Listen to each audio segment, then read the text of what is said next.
Sir ಇದಕ್ಕೆ ಮತ್ತೊಂದು ಪ್ರಶ್ನೆ ಸರ್, ದರ್ಶನ್ ಅವ್ರ ಜೊತೆ ಇದ್ದಂತ ಸ್ನೇಹದ ಬಳಗ ಒಂದೊಂದೇ ದೂರ ಆಗ್ತಾ ಇದ್ರು. ನಾವು ಸುದೀಪ್ ಅವ್ರು ನೋಡ್ಬೋದು, ಸಂದೇಶ್ ಅವ್ರು ನೋಡ್ಬೋದು, ಈಗ ಸೃಜನ್ ಅವರು ಕೂಡ ಅವರಿಂದ ಅಂತರ ಕಾಯ್ಕೊಂಡಿರೋದು.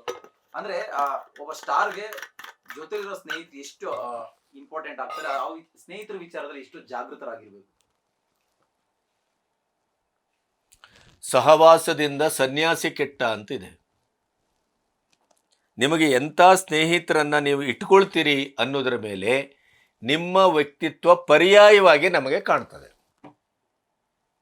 ನೀವು ಉಂಡಾಡಿ ಬಸವುಗಳನ್ನು ಅಣ್ಣ ಅಣ್ಣ, ಬಾಸ್ ಬಾಸ್, ನೀವು ಮಾಡಿದ್ದೆಲ್ಲ ಶ್ರೇಷ್ಠ, ನೀವು ಬಿಡಿ ಸರ್, ನೀವು ಬಿಡಿ ಅಣ್ಣ, ಏನು ಬೇಕಾದ್ರೂ ಮಾಡ್ಬೋದು, ಈ ಏನು ಬೇಕಾದರೂ ಮಾಡಬಹುದು ಅನ್ನುವ ಈ ಉಡಾಳಗಿರಿ ಗುಂಪುಗಳಿಂದಲೇ ದರ್ಶನ್ ಇವತ್ತು ಈ ಹಂತಕ್ಕೆ ಬರಲಿಕ್ಕೆ ಕಾರಣ ನನ್ನ ಅಸೆಸ್ಮೆಂಟ್. ಪ್ರಾಯಶಃ ಯಾವುದೇ ಸ್ನೇಹಿತರು ಕೂಡ ಒಂದಿ ಮಾಗದ್ರ ಆಗೋದಿಲ್ಲ, ಹೊಗಳು ಭಟ್ರ ಆಗೋದಿಲ್ಲ. ಹೊಗಳು ಭಟ್ರ ಆಗಿದ್ದಾರೆ ಅಂತಂದರೆ ಅದು ಸ್ನೇಹಕ್ಕೆ ಮಾಡುವ ಅಪಚಾರ. ಸ್ನೇಹಿತರ ಅಲ್ಲ ಅವರು. ಸ್ನೇಹಿತರು ಹೇಗಿರಬೇಕು, ಸ್ನೇಹ ಹೇಗಿರಬೇಕು ಅಂತಂದರೆ ಅದು ಹಂಸಕ್ಷೀರ ನ್ಯಾಯದ ಆಗಿರಬೇಕು.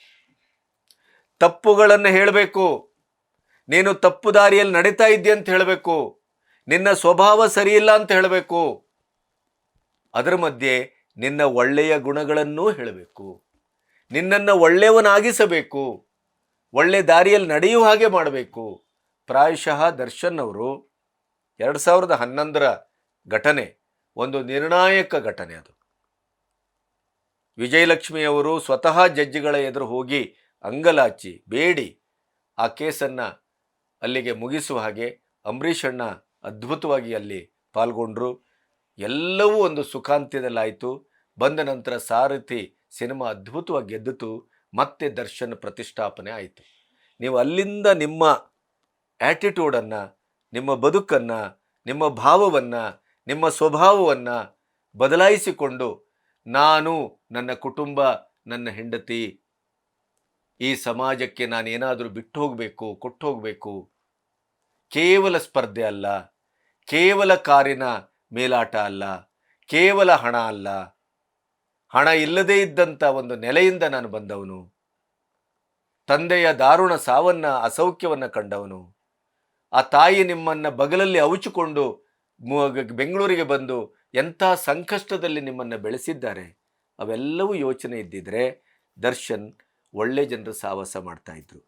ಒಳ್ಳೆ ಜನರ ಸಾಹಸ ಮಾಡದೇ ಇರುವುದರ ಪ್ರತಿಫಲವೇ ದರ್ಶನ್ ಇವತ್ತು ಪರಪ್ಪನ ಅಗ್ರಹಾರಕ್ಕೆ ಹೋಗಿ ಕೂತ್ಕೋಬೇಕಾಗಿದೆ.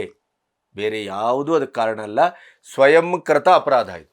ಸ್ವಯಂಕೃತ, ಯಾರು ಮಾಡಿಸಿದ್ದಲ್ಲ, ಯಾರು ಆರೋಪಿಸಿದ್ದಲ್ಲ. ದರ್ಶನ್ ಬೆಳೆದು ಬಿಡ್ತಾನೆ ಅಂತೇಳಿ ಒಂದು ಕೊಲೆ ಕೇಸಿಗೆ ಫಿಟ್ ಮಾಡಿದ್ದಲ್ಲ. ಇದು ಸ್ವಯಂಕೃತ ಅಪರಾಧ. ನ್ಯೂಸ್ ಫಸ್ಟ್, ನಿರ್ಭೀತಿಯಿಂದ ನಿಮ್ಮ ಪರವಾಗಿ.